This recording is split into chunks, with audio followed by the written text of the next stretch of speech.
Buenas tardes, en esta ocasión vamos a hablar de la cirugía filtrante. Dentro de las generalidades, pues tenemos que es una cirugía usada ampliamente para formas crónicas de glaucoma, tiene múltiples y variables técnicas dependiendo del cirujano y todas sus formas poseen un mismo mecanismo de acción. Dentro de los mecanismos de acción, pues se realiza una ruta alterna del flujo del humor acuoso desde la cámara anterior hacia el espacio subconjuntival. El humor acuoso se acumula bajo la conjuntiva y el teno en un bleb o ampolla y esto es transportado a los vasos sanguíneos.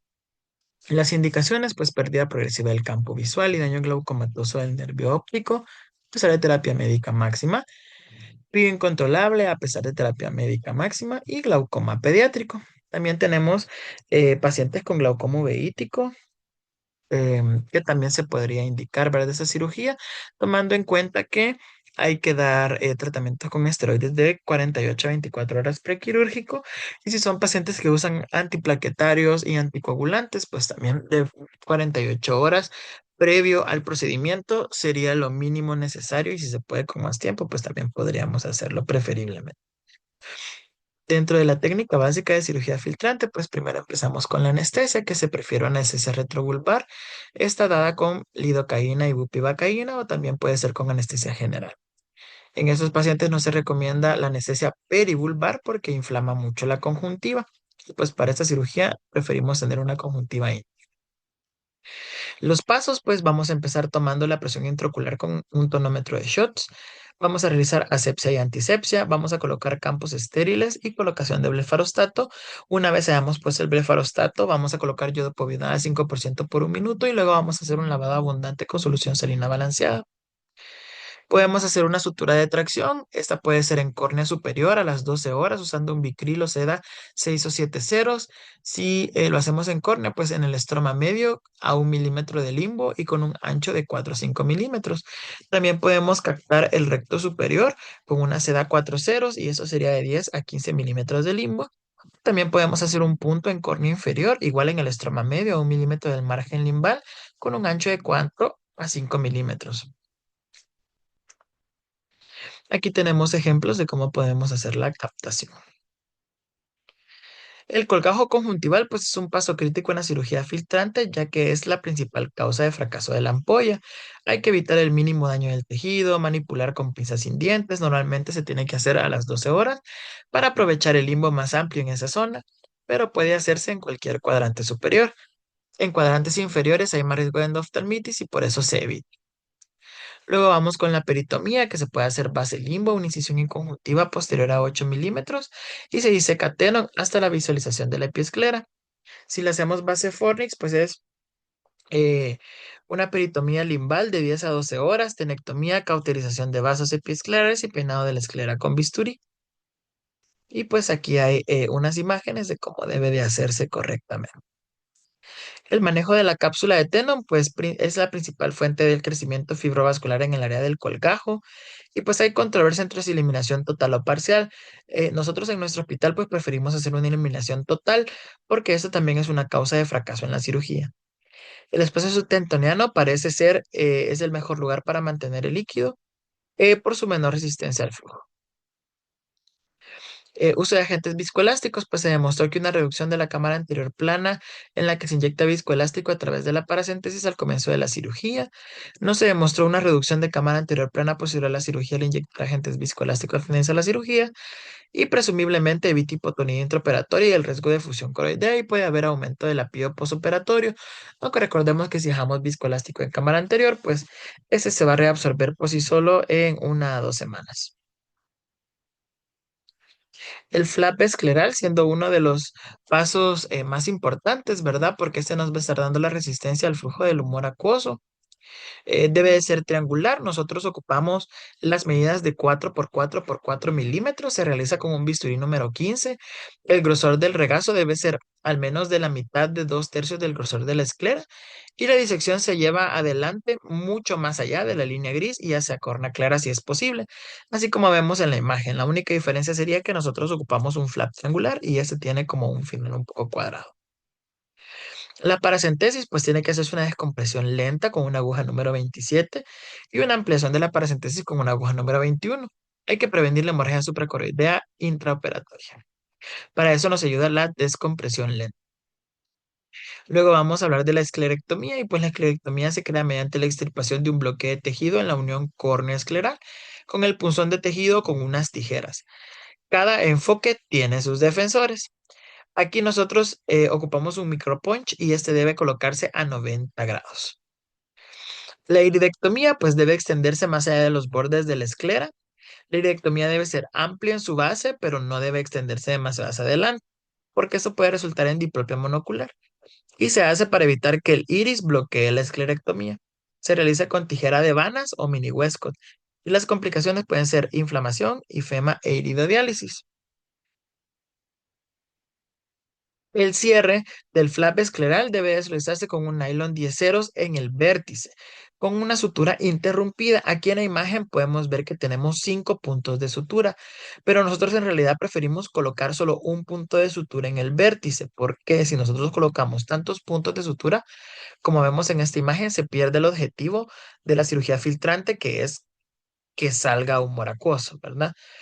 En el libro, pues se menciona que generalmente se usan de 3 a 5 suturas para el cierre del flap con un nudo 3-1-1 y se debe enterrar y reformar la cámara. Y hay que verificar la filtración. Como les comento, nosotros preferimos solo hacer un punto en el vértice. El cierre conjuntival debe ser con material absorbible delgado, puntos simples 10 ceros con ácido poliglicólico o poliglactina. Administramos gentamicina y dexametasona perivulvar o subconjuntival y ponemos ungüento con antibiótico y esteroide.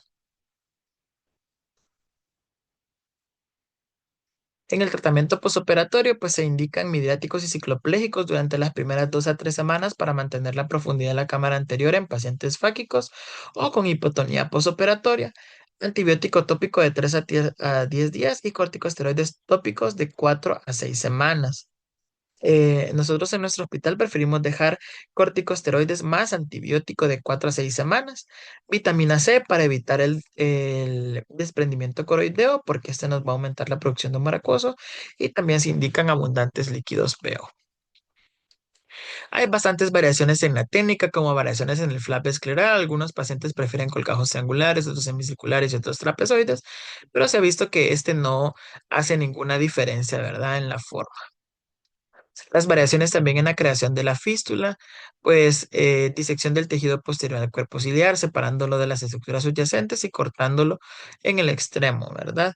Estas son otras formas que nosotros en realidad no utilizamos, pero pues existen. También hay modificaciones cuando tenemos pacientes, por ejemplo, con glaucoma neovascular, que sabemos que en estos pacientes la indicación primaria es una colocación de un dispositivo de drenaje, pero como última instancia podríamos usar una cirugía filtrante y pues el problema es que estos pacientes están propensos a sangrados. Entonces, una de las modificaciones que haríamos es que colocamos anti-VEGF, ¿verdad? Antes del procedimiento, panfotocoagulación e idealmente podríamos hacer ambas antes de la cirugía.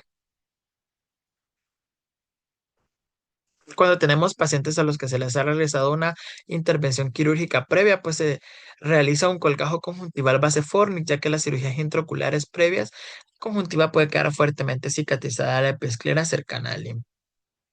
También podemos usar sustancias contra fibrosis como los corticosteroides que previenen el fracaso de la bula, inhibiendo la adición y proliferación de los fibroblastos en el tenón cada 1 a 6 horas. Y su uso frecuente pues se asocia con fracaso también. También podemos usar agentes antifibróticos como cinclofluracilo y mitomicina, pero la verdad es que estos tienen amplios espectros de efectos adversos y por eso nosotros preferimos no utilizarlos. Tenemos complicaciones intraoperatorias, dentro de ellas tenemos agujeros del flap conjuntival. Estos agujeros deben de cerrarse con nylon 10 ceros. Se puede usar sutura absorbible y si son pequeños con cauterio de adición tisular. Hemorragias, pues sangrados epiesclerales, hemorragia coroidea o hemorragia expulsiva. Y también podemos tener efusión coroidea en pacientes que tienen síndrome de Sturge-Weber o pacientes con nanoftalmos.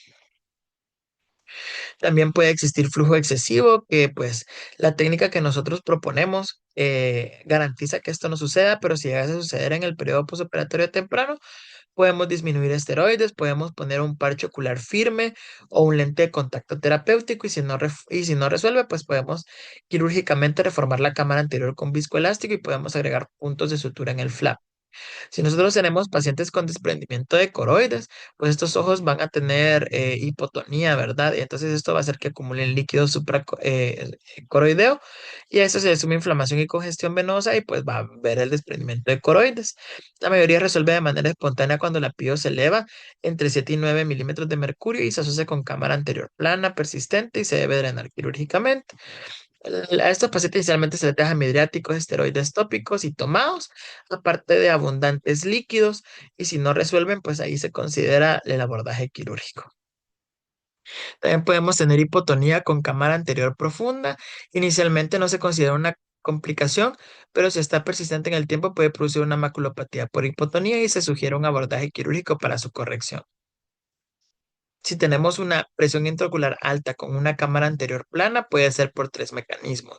Puede ser que haya un síndrome de dirección errónea del humor acuoso, que eso se le llama glaucoma maligno, que se da en pacientes postquirúrgicos, una iridectomía incompleta con bloqueo pupilar o una hemorragia supracoroideo tardía. Esos pacientes tienen mal pronóstico. Se recomienda un drenaje de la hemorragia si llegase a ocurrir por la esclerotomía y hay que esperar de 7 a 10 días para la liquefacción del coágulo, ¿verdad? Si tenemos la piba elevada o la cámara anterior profunda, pues indica un filtrado inadecuado y pues hay que revisar obstrucciones de la fístula, si hay iris o procesos ciliares que puedan retraerse en el tejido y pues lo podemos quitar con jack láser y si no, pues preferimos el tratamiento quirúrgico. Si tenemos una bula plana o fallida, podemos usar una técnica que se llama needling. Y pues esta es una revisión de la ampolla con punción. Es una forma eficaz de rehabilitar la ampolla de filtración fallida en el posoperatorio temprano. Se puede usar inclusive varios años después de la cirugía original. Aquí traigo con ustedes un videito para que podamos ver cómo funciona.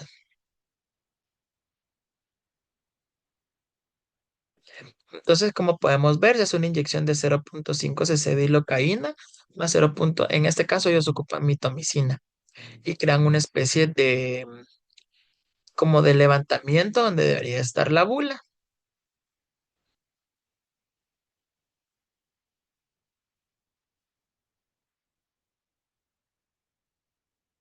Una vez creado esto, se retira el blefarostato y se hace con un blefarostato solo del párpado superior y se introduce una aguja y se empiezan a hacer estos movimientos en forma horizontal para poder despegar, por decir así, la conjuntiva, ¿verdad?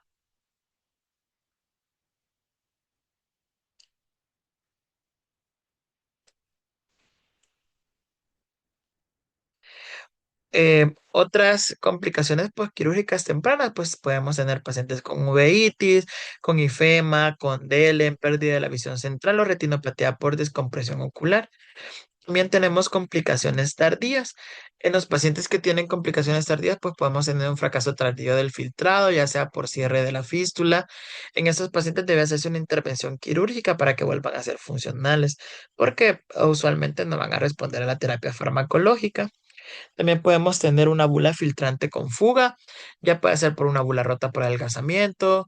Esto nos va a llevar a una pérdida de la cámara anterior y posible endoftalmitis. Si la fuga es mínima, se pueden usar supresores del humor acuoso y observar. También se puede colocar lente de contacto, hay que cubrirlos con antibiótico y si es muy grande puede usarse cianocrilato o fibrina autóloga. También se puede hacer avanzamiento del colgajo conjuntival o trasplante de membrana amniótica. También tenemos la blebitis, que estos pacientes se van a presentar con ojo rojo, secreción, disconfort localizado y alteración de la visión. El uso de antibiótico tópico y fluoroquinolona oral también están indicados. Se puede usar antibiótico en la noche y los factores de riesgo son fugas tempranas, crónicas e intermitentes, conjuntivitis, infección de vías respiratorias, cirugía realizada en invierno y uso de mitomicina C. Puede ocurrir meses o años posteriores a la cirugía, su incidencia es del 1 al 2%, aumenta con el uso de antimetabolitos y los microorganismos más comunes son el Staphylococcus epidermidis y el Aurus, Streptococcus y Haemophilus influenza. También podemos tener endoftalmitis que se observa en el 0,1% de los pacientes posoperados, antibióticos previos al procedimiento, solución yodo-povidona, uso de antibióticos posteriores al procedimiento y pues los microorganismos Streptococcus, Staphylococcus y Haemophilus influenza. La catarata, pues la incidencia es del 2 al 53% de las cirugías. El uso de esteroides puede incrementar la incidencia de la catarata. La cámara plana también puede ser descrito como un factor de riesgo y la formación, y va a predisponer la formación de sinequias posteriores. Factores de riesgo, pues la edad y síndrome pseudoexfoliativo o exfoliativo. De ahí tenemos complicaciones del uso de los antifibrinolíticos, como el 5-fluoracilo, que provoca toxicidad de la superficie corneal, queratitis filamentosa, delén corneal, queratinización, queratitis por herpes simple, úlcera corneal bacteriana y toxicidad de células retinales. Y también tenemos la complicación del uso de la mitomicina C. Y aquí tenemos toxicidad escleral, irritación conjuntival, fotofobia, edema corneal, perforación corneal, corectopia, iritis y escleromalacia. Y pues bueno, esto sería todo acerca de la cirugía filtrante.